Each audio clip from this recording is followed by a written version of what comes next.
Hello guys. So mag-video tayo, mag-share ako ng tips sa inyo, ano? Minsan nagtatanong tayo sa sarili natin, bakit sumasakit yung likod natin o namamanhid ang likod natin? Kagaya ko na nakaranas na ako ng stroke, so may manhid yung half body natin. So nagtatanong ako sa sarili ko, bakit namamanhid yung likod, ano?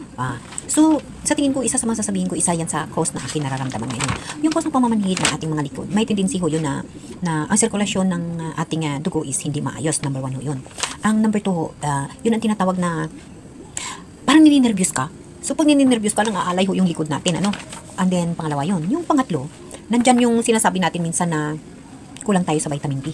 Ano? Kulang sa vitamin B.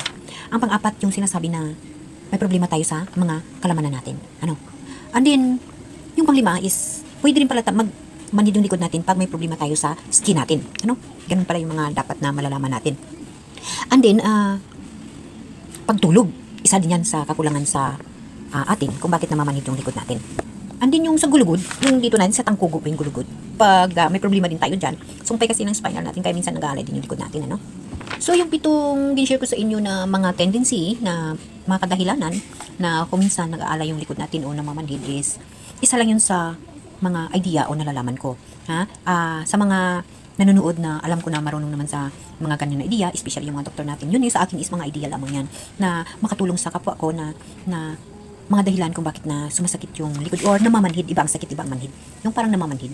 So, mga ideya lang yan, kumbaga, mga aking lang na obserban o kaalaman sa sarili ko as a stroke survivor na ganun ang mga sign kung bakit nang aala yung mga likod natin. Pero about that, the doctor talaga ang maka-explain sa atin yan. Yung sa akin naman mga idea lang yun at nabase sa aking karanasan. Yun ho yung aking lang na masasabi. So yung pito na dahilan kung bakit namamanhid yung likod natin, yun ho ay akin lamang na kumbaga opinion. So sa mga disclaimer, sorry lang kayo, huwag naman ganun. Sa akin naman share lang ito sa mga idea ba, diba? So yung pito na dahilanan kung bakit namamanhid yung likod natin is yun na yun.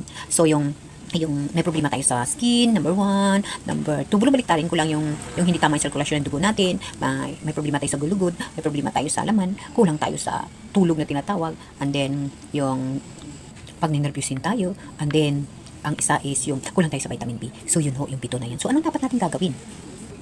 So magpakonsulta tayo sa doktor. Mag-exercise tayo in regular kahit 30 minutes lang every day. Magpahinga tayo pag nakaramdam tayo yun kahit saglit lamang. And then kung ano nakasanayan mong posisyon sa pag-upo at sa pagtulog, babaguhin mo. So yun yung ating ititip ngayon, yung video tip natin. So yung mga continuation yun, yung explanation sa pito na yun, ng mga kadahilanan sa live ko. Kita-kita sa live. Okay guys, thank you sa lahat ng support. I hope na makabigay ng idea o tips ito sa inyo yung aking video. Okay?